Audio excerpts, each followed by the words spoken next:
కానీ state artist అంటే చాలా గొప్ప కదండి. కానీ ఇప్పుడు మాత్రం తగ్గిపోయింది, మొత్తం డిజిటల్ మీడియా వచ్చేసాక.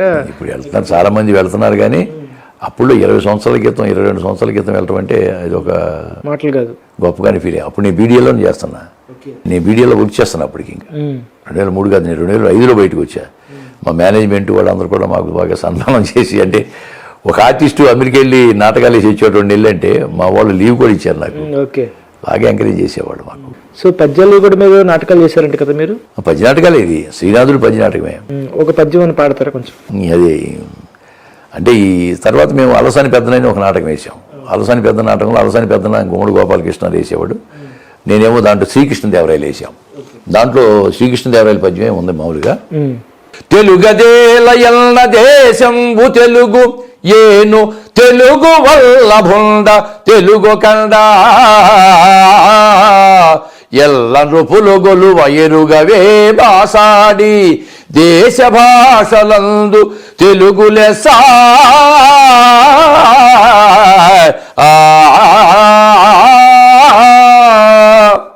Super sir, super. అసలు ఇది అంటే శ్రీకృష్ణదేవరాయలు అప్పుడు రాసిన పద్యం ఇది.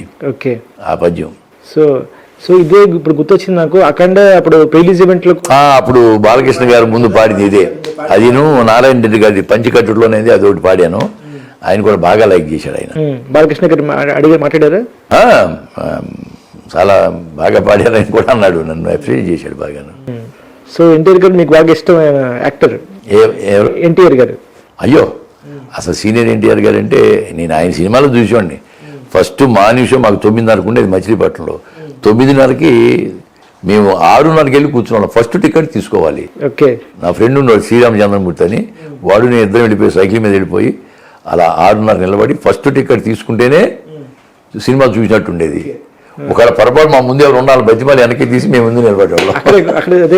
అలాగా, లేకపోతే ఏడ్చేవాడు మా ఫ్రెండ్. ఫస్ట్ టికెట్ తీసుకోకపోతే ఏడ్చేవాడు. వాడి కోసం ముందు ఉన్న బతిమాలి వెనక్కి తీసుకొచ్చి మేము ముందు టికెట్ తీసుకునేవాళ్ళం. ఇది అతిశయోక్తి కాదు, నిజం చెప్తున్నాను. అది ప్రేమ సినిమా మీద. అప్పుడులో కథానాయకుడు, కథలడో వదలడో, చిక్కడు దొరకడు, నిండు మనసులు, ఎన్ని సినిమాలన్నీ అప్పుడు చూసినవి రామారావు గారివి. అట్లాంటి అభిమాన నటుడు వాళ్ళ అబ్బాయితో మళ్ళీ మీరు సినిమాలు చేశారు. సినిమా చేయగలిగా, నిజంగా డెస్టినీ అంటారు దాన్ని. అవును, మన వచ్చిన బాలకృష్ణ సినిమా కూడా చేశారు కదా? అవునండి. సో దాంట్లో ఎలా? డాకు మహారాజులో మంచి వేషం ఇచ్చారు బాబీ గారు, ఆయనకి ధన్యవాదాలు. నాకు వాల్తేరు వీరయ్యలో మంచి వేషం ఇచ్చాడు ఆయన, అంటే ఒక్క సీనే కానీ దీంట్లో మాత్రం ఒక మంచి వేషం ఇచ్చాడు. ఫ్లాష్ బ్యాక్ సీన్లో ఫ్లాష్ బ్యాక్ సీన్లో ఆయన. బాబీ గారు మంచి డైరెక్టరు, అందరితో కలివిడిగా ఉండే మనిషి, చాలా మంచి మనిషి. అంటే నాకు వేషం ఇచ్చాను కాదు, అసలు ఒరిజినల్గా ఆయన నేచరే కాదు, మెత్తగా మంచి మనిషి. డాకు మహారాజులో కూడా మంచి సీన్లు 2 సీన్లు పడి నాకు మంచి పేరే వచ్చింది నాకు. సో ఆ డాకు మహారాజులో కూడా బాబీ డేలు వచ్చినప్పుడు మీ సీన్. అవునవును. సో అది ఎక్కడ జరిగిన ప్లేస్ అండి? అంటే నా కొడుకుని నీళ్ళు ఎత్తు పారిపోమన్నప్పుడు పైనుంచి అది షూట్ చేస్తారు కదా, కింద పడి చనిపోతాడు. అప్పుడు సీన్ మంచి సీన్ అది. దాంట్లో ఆ విధంగా మంచి పేరు వచ్చింది. ఆ లొకేషన్ ఎక్కడండి అది, డాకు మహారాజ్ లొకేషన్? లొకేషన్ యాక్చువల్గా అంటే మమ్మల్ని జైపూర్ తీసుకెళ్ళారు ముందు. జైపూర్ తీసుకెళ్తే వర్షాలు పడి 2 రోజులు బాగా. ఈయన మాకు క్యాన్సిల్ చేశారు. మాది క్యాన్సిల్ చేయండి, మేము హైదరాబాద్లో చేస్తామని చెప్పి పంపించారు మమ్మల్ని. ఓకే, హైదరాబాద్లో రాజేంద్ర నగర్లో క్వారీస్ ఉంది. ఓకే, ఆ క్వారీస్ మొత్తానికి మార్బుల్ కలర్స్ వేసేసి క్వారీస్కి అది రాజస్థాన్లో తీసినట్టే ఉంటుంది. చాలా రియాలిటీగా ఉంటుంది. చాలా బాగా ఖర్చు పెట్టారు వాళ్ళు, లెక్క చేయాలి. నిర్మాతలు ప్రమాణం ఖర్చు పెట్టి చేశారు. అది కూడా నేను 13 రోజులు చేశాను.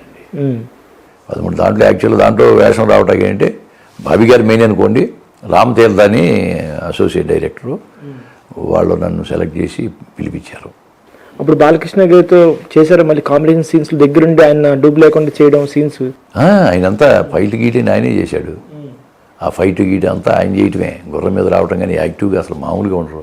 మంచి యాక్టివ్, గుర్రం ఎక్కి పైకి ఎక్కి బాబీ గారు కూడా చెప్పారు ఆయన డూబ్ లేకుండా చేస్తారని మేమే భయపడతామని చెప్పి. అవునవును, డూబ్ లేకుండా చేసేస్తాడు ఆయన. బ్రహ్మాండం చేశాడు. ధైర్యవంతుడు, బాగా ధైర్యవంతుడు.